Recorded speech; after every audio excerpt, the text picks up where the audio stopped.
Hello everyone, मैं जीत कुमार स्वागत करता हूं आप सभी का इस यूट्यूब चैनल पर। और जैसा कि आप थंबनेल के माध्यम से समझ ही पा रहे होंगे कि आज की इस क्लास में हम बात करने वाले हैं रुपी एप्रिसिएशन और रुपी डेप्रिसिएशन की। जैसा कि आप जानते हैं कि जो the Hindu, Indian express, Hindustan time या डिफरेंट डिफरेंट जो भी एक अच्छे अखबार जो होते हैं स्पेशली, वहां लगातार हमें देखने को मिल रहा है कि जो इंडियन रुपी है वो डॉलर के मुकाबले बहुत ज्यादा गिरता जा रहा है और अपने हिस्टोरिकल लो पर भी पहुंच गया है। जैसे कि कुछ दिन पहले अगर मैं आपको अखबार दिखाऊं तो यहां पर जो अखबार की कुछ हेडलाइंस अगर आप यहां पर देखेंगे तो यहां पर 88.75 against US dollar, rupee slumps 47 पैसे to hit an all time low, tariff tension push rupee to record low, why is the RBI holding back, है ना। और इसके अलावा अगर हम बात करें तो rupee settle at new closing low 88.80 amid FPI outflow, RBI intervenes. ठीक है, तो ऐसे ही अलग अलग अखबारों में डिफरेंट डिफरेंट हेडलाइंस में बताया गया है कि जो रुपी है, स्पेशली जो आपका रुपया है, वो डॉलर के अगेंस्ट में क्या होता जा रहा है, लगातार गिरता जा रहा है। तो हमारे लिए काम का क्यों है? क्योंकि हमारे लिए अगर आप देखेंगे तो GS3 में बैंकिंग सेक्टर में ये आता है एंड स्पेशली प्रीलिम्स में यहां से सवाल बन सकता है और यूपीएससी ने प्रीलिम्स में सवाल पूछे भी हुए हैं।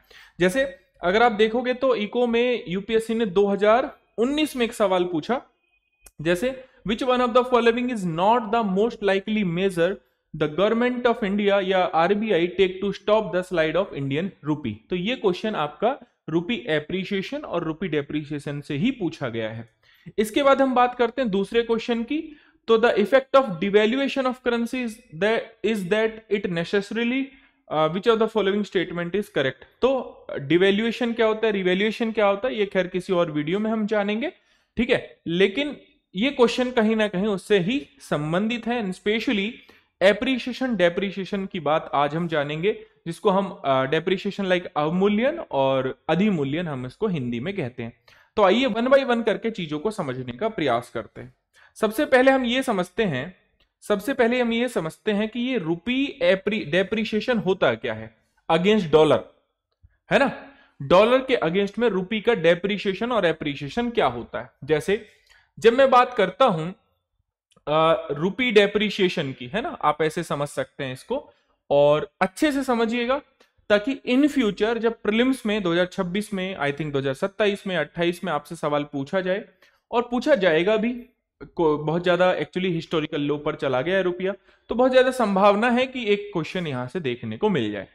चलिए, जब मैं रुपी डेप्रिसिएशन की बात कर रहा हूं यानी कि रुपए की अवमूल्यन की बात कर रहा हूं, तो आपको यह समझना होगा यहां पर कि इसका मतलब क्या है। जब मैं कह रहा हूं कि यहां पर $1 आज लगभग मान लीजिए, पहले कभी 80 रुपए का था, ऐसे मान लेते हैं, ठीक है। आज वही डॉलर डेप्रिशिएट होकर कितने का हो गया है? फॉर एग्जाम्पल इजी रखने के लिए इसको हम 90 कह देते हैं। मतलब कि रुपए की जो वैल्यू है वो क्या हो गई है, आपकी कम हो गई है। ठीक है, 80 रुपए से 90 रुपए पे हो गया, ये होता है डेप्रिशिएशन। डेप्रिशिएशन का मतलब ये नहीं समझना कि ये पैसा उल्टा हो जाएगा, 80 का 70 हो जाएगा, वो एप्रिशिएशन होता है। मतलब कि आपके पैसे की परचेजिंग पावर अब कम हो गई है। जैसे मान लीजिए कोई दो चीज पहले 80 रुपए की आया करती थी, ठीक है, उसके लिए अब आपको क्या करना पड़ेगा, मतलब बेसिकली $1 में 80 रुपए हुआ करते थे, तो आपको कुछ 80 रुपए के करीब करीब $1 को परचेज करने के लिए देने होते थे।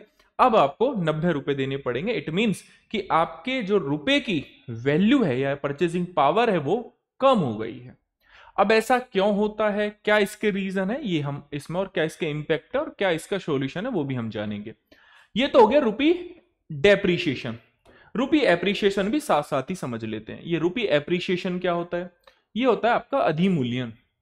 अधिमूल्यन में क्या होता है कि भाई आज $1 मान लो 80 रुपए का है, ठीक है, और हमारे पास अच्छी खासी मात्रा में जो भंडार हैं डॉलर के वो अच्छी खासी मात्रा में अवेलेबल है। डॉलर की मार्केट में उतनी डिमांड भी नहीं है देखा जाए तो यहां पर समय के साथ और रुपी जो है वो स्ट्रांग हो रहा है। इंटरनेशनल मार्केट में रुपी की डिमांड जो है अच्छी खासी हो रही है, तो इसके अगेंस्ट में डॉलर कितने का हो जाए, मान लो 70 का हो जाए, तो मतलब इसका मतलब है कि स्ट्रांग हो रहा है रुपया। तो ये हो गया रुपी एप्रिशिएशन, यानी कि रुपी की वैल्यू क्या हो रही है, बेसिकली बढ़ रही है, और यहां पर क्या हो रहा है, रुपी स्ट्रांग हो रहा है ना, स्ट्रांग हो रहा है। यहां पर परचेजिंग पावर घट रही है, यहां पर परचेजिंग पावर बढ़ रही है। ठीक है, तो सबसे पहले तो आई होप ये समझ में आपको आया होगा, डिफरेंस समझ में आया होगा बेसिक, कि रुपी एप्रिशिएशन का मतलब क्या है और डेप्रिशिएशन का मतलब क्या है। डेप्रिशिएशन का मतलब 80 से 100 पे गिर जाना, ये डेप्रिशिएट हो रही है रुपी की वैल्यू। एप्रिशिएट का मतलब 80 से भाई 70 हो रही है, 80 से 60 हो रही है, 80 से 50 हो रही है, ये हो गया एप्रिशिएशन। ठीक है, अब जैसे हम जब डेप्रिशिएशन की बात करते हैं, जैसे सबसे पहले मान लीजिए इसको अगर मैं उठाता हूं और हम बात करते हैं डेप्रिशिएशन की, तो ऐसा होता क्यों है, रीजन क्या है, उसके कारण क्या है, ये हमें देखना पड़ेगा। ठीक है, कौन कौन से रीजंस हैं, तो वन बाय वन करके अगर हम रीजन को देखें तो आप ये सोचिए, सबसे पहला रीजन आपको क्या देखने को मिल सकता है। सर सबसे पहला रीजन मिलेगा नॉर्मली इको में अगर आप देखोगे तो डिमांड एंड सप्लाई का गेम होता है। अब यहां से अब इसको थोड़ा सा बस ध्यान से समझने की जरूरत है और थोड़ा दिमाग लगाने की जरूरत है, तुरंत से समझ में आ जाएगा। डॉलर की डिमांड बहुत ज्यादा है। क्यों ज्यादा है, क्योंकि ज्यादातर जो ट्रेड हम कर रहे हैं उसकी पेमेंट हम डॉलर में कर रहे हैं, क्रूड ऑयल इंपोर्ट कर रहे हैं उसकी पेमेंट डॉलर में कर रहे हैं। ठीक है, हर चीज, क्योंकि डॉलर जो है ओवरऑल इंटरनेशनल मार्केट में डॉलर की एक्सेप्टेंस बहुत ज्यादा है। ठीक है, तो हर चीज हम मान लीजिए बाहर व्यापार कर रहे हैं और डॉलर में पे कर रहे हैं, कोई इन्वेस्टमेंट हमने बाहर कर रखी तो डॉलर में कर रखी है, कुछ इंपोर्ट कर रहे हैं तो डॉलर में कर रहे हैं, तो अच्छी खासी मात्रा में डॉलर की डिमांड है। लेकिन डॉलर की सप्लाई नहीं है, डॉलर की सप्लाई नहीं है, या डॉलर का जो रिजर्व है किसी बैंक के पास या हमारे सेंट्रल बैंक के पास या हमारी मार्केट में जो डॉलर है वो उतना नहीं है।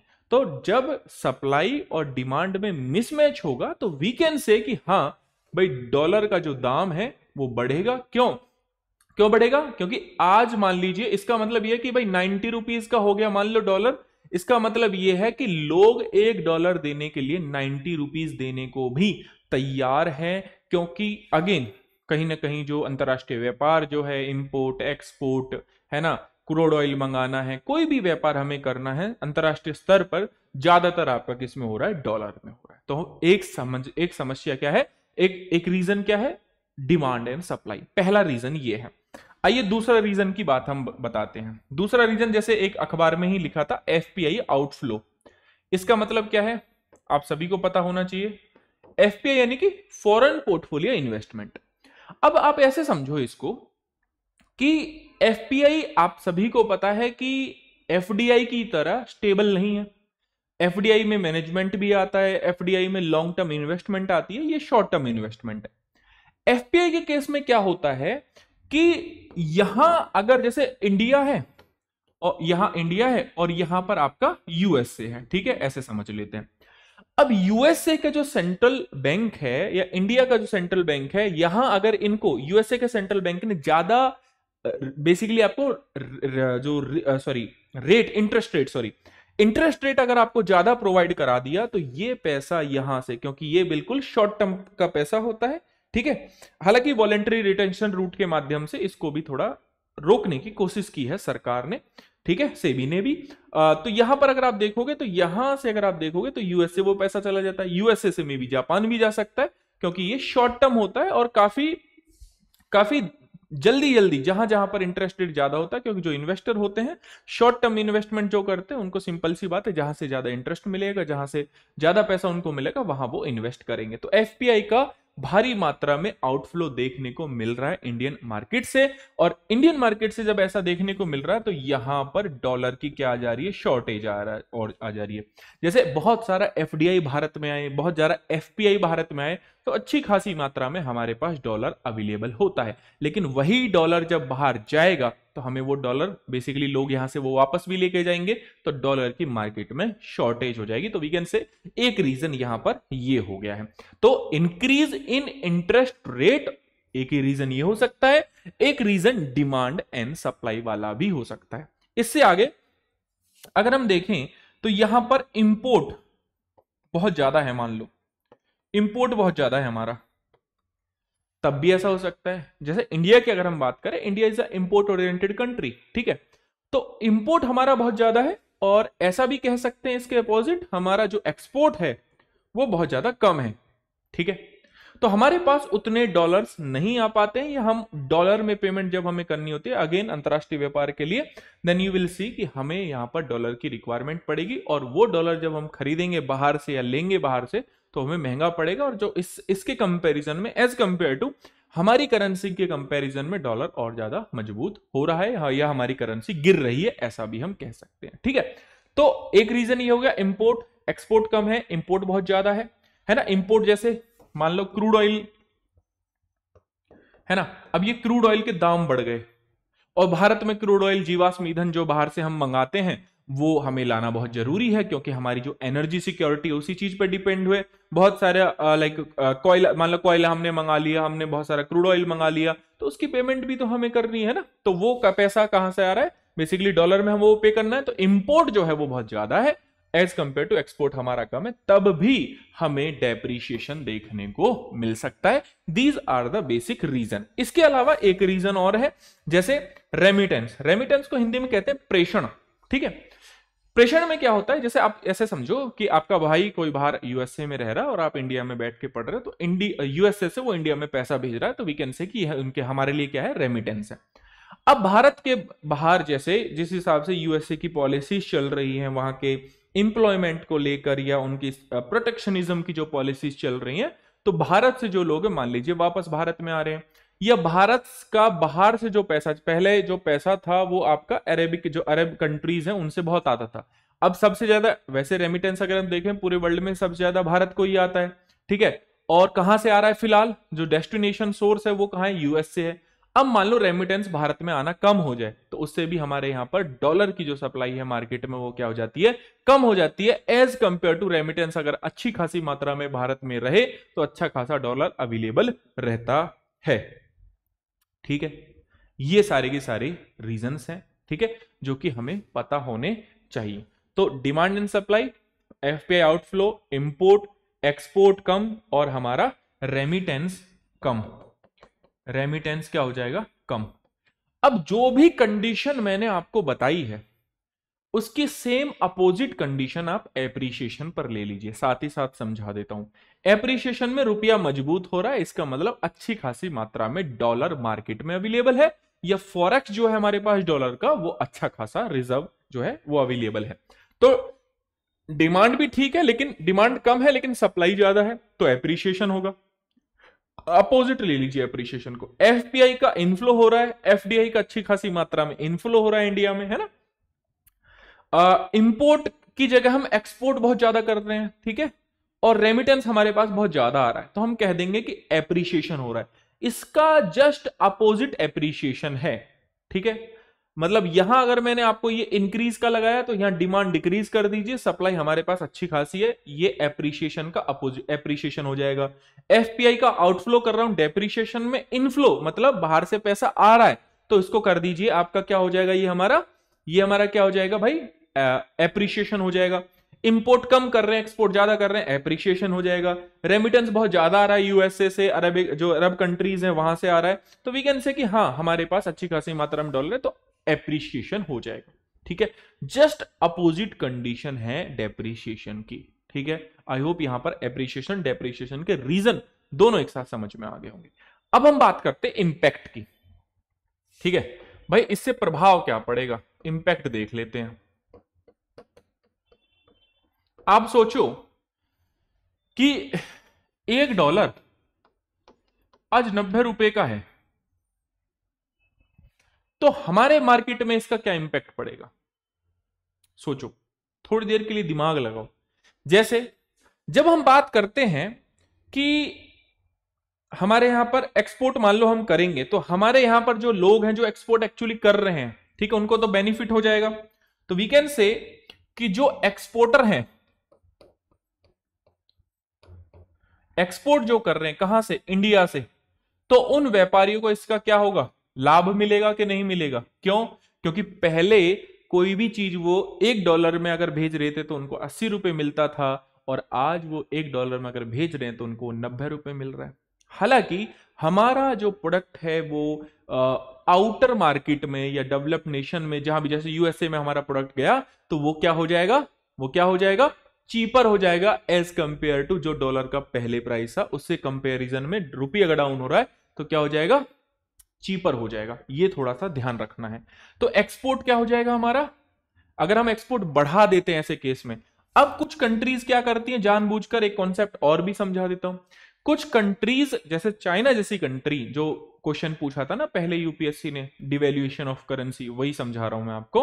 तो कुछ कंट्री जानबूझकर अपने जो करेंसी होती है उसकी वैल्यू को डाउन करते हैं। क्यों डाउन करते हैं, क्योंकि वो एक्सपोर्ट ओरिएंटेड कंट्री है, ताकि यहां के जो व्यापारी है उनको इसका बेसिकली ज्यादा से ज्यादा फायदा मिले। ठीक है, तो वो क्या हो गया, डिवैल्यूएशन ऑफ करेंसी हो गया है। ठीक है, चलो एक तो ये हो गया। ठीक है, दूसरा जो भारत में रेमिटेंस भेजते हैं उनको फायदा हो जाता है।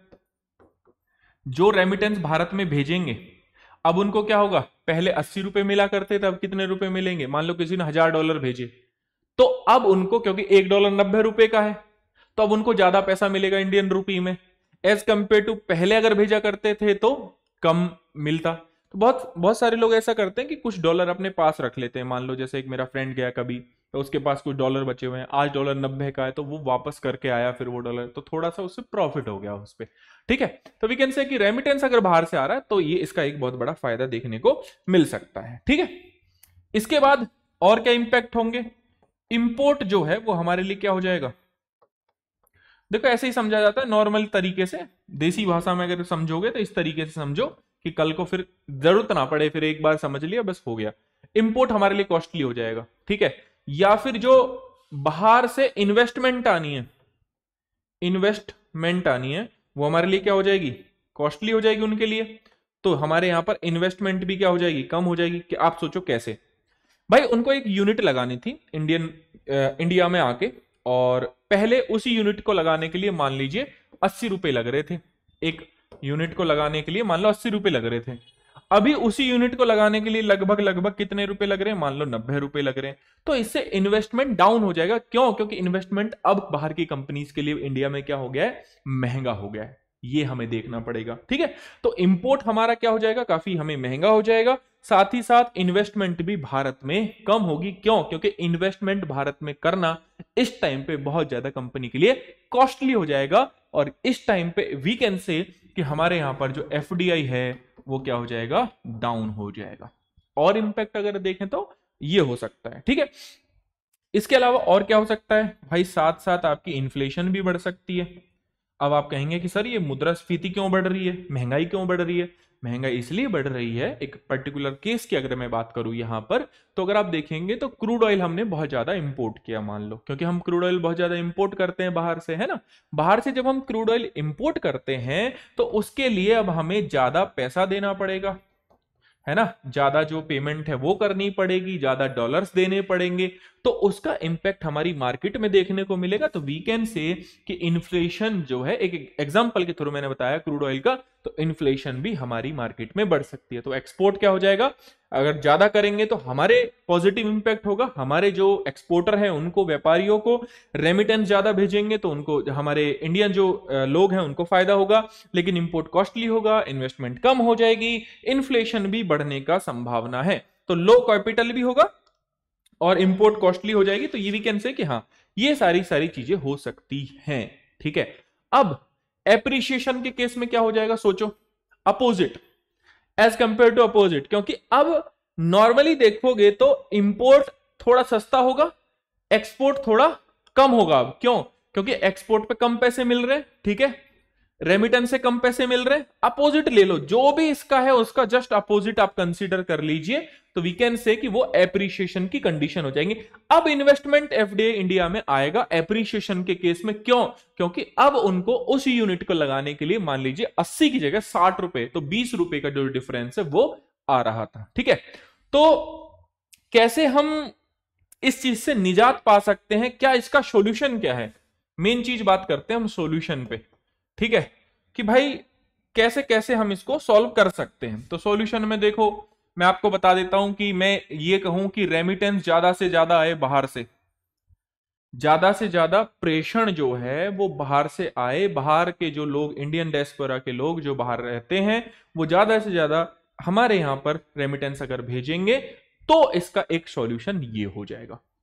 एक सॉल्यूशन ये हो जाएगा कि हम एक्सपोर्ट बहुत ज्यादा करें, ठीक है, कि इंडिया एक्सपोर्ट ओरिएंटेड कंट्री बने, ना कि इंपोर्ट पर उतनी डिपेंडेंट रहे।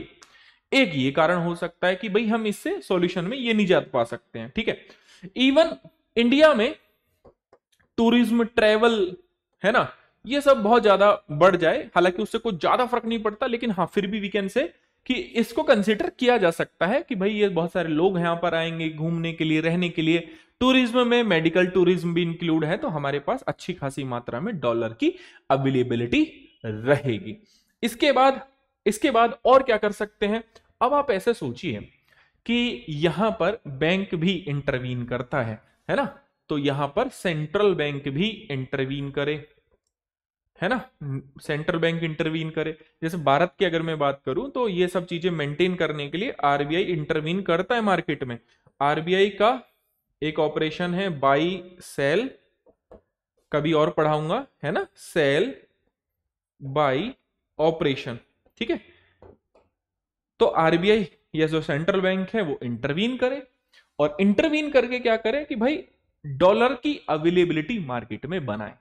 ये भी हम कर सकते हैं, तो हमें इससे ज्यादा फायदा देखने को मिलेगा, ठीक है। तो रेमिटेंस वगैरह बढ़ गया। और क्या कर सकते हैं? और हम कोशिश कर सकते हैं कि रुपी का इंटरनेशनलाइजेशन हो जाए, मतलब रुपी का इंटरनेशनलाइजेशन हो जाए, अंतरराष्ट्रीयकरण हो, या फिर जब हम व्यापार कर रहे हैं वो डॉलर में ना करें। जैसे मान लो भारत और जापान कोई व्यापार कर रहा है तो अपनी लोकल करेंसी में, जैसे भारत और ईरान कोई व्यापार कर रहा है तो लोकल करेंसी में, भारत और रशिया कोई व्यापार कर रहा है तो लोकल करेंसी में हम अपनी करें।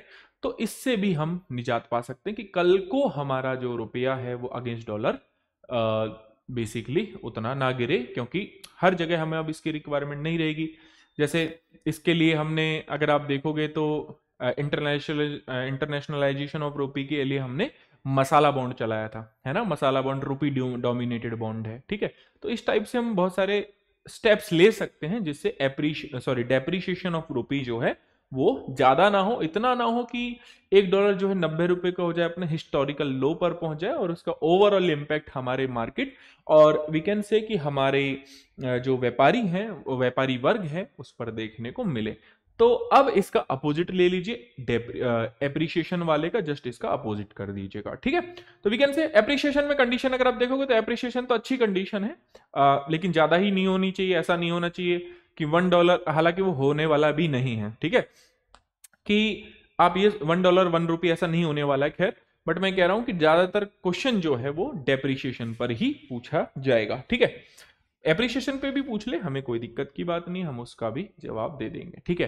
तो ये क्वेश्चन का जवाब आपको कमेंट बॉक्स में देना है कि which one of the following is not the most likely major the government RBI take to stop the slide of Indian rupee, curbing import of non essential good and promoting export, है ना। क्या नहीं, actually ये देखो question में पूछ रहा है कि क्या नहीं करेगा, not the measure to RBI to stop the slide of Indian rupees, encouraging Indian borrower to issue rupee dominated bond like masala bond, जिसकी बात मैं भी कर रहा था, is condition relating to external commercial borrowing following an expansionary monetary policy, ठीक है। अब देखो सोचने वाली बात है, एक्सपेंशनरी मॉनेटरी पॉलिसी आपको पता होगा भाई, एक्सपेंशनरी है, कॉन्ट्रैक्शन है, और मैंने अलग से भी स्टेंस भी बताए थे, अकोमोडेटिव बताया था, हॉकिस बताया था, या कैलिब्रेटेड टाइटनिंग भी कैन से, और न्यूट्रल स्टेंस भी आपको बताए थे। अगर आप बहुत थोड़ा सा बारीकी से पिछले लेक्चर्स अगर आपने देखे होंगे, आप आराम से इसका उत्तर कर देंगे, है ना, बहुत टफ सवाल नहीं है ये, ठीक है। तो इन फ्यूचर आपसे यूपीएससी इस टाइप के सवाल पूछ सकती है एप्रिशिएशन और डेप्रिशिएशन से, ठीक है। सो आई होप आपका एप्रिशिएशन और डेप्रिशिएशन का जो टॉपिक है, जो कि इको में प्रीलिम्स में बच्चों को बहुत परेशान करता है, क्योंकि सवाल ऐसे घूम फिरा के पूछता है यूपीएससी कि इनमें से कौन सा मेजर गवर्नमेंट या आरबीआई नहीं लेगा रुपये के डेप्रिशिएशन के लिए, ठीक है। तो इन फ्यूचर कल को आपसे कोई सवाल पूछा जाएगा तो आप डेफिनेटली उसको सॉल्व कर पाएंगे। सो अगेन आई होप ये सारी चीजें अच्छे से आपको समझ में आ गई होंगी। फिर भी अगर कोई आपका डाउट है सो प्लीज कमेंट बॉक्स में लिख दीजिएगा नीचे, हम बात कर लेंगे उस पर, ठीक है। Thank you so much everyone, thank you.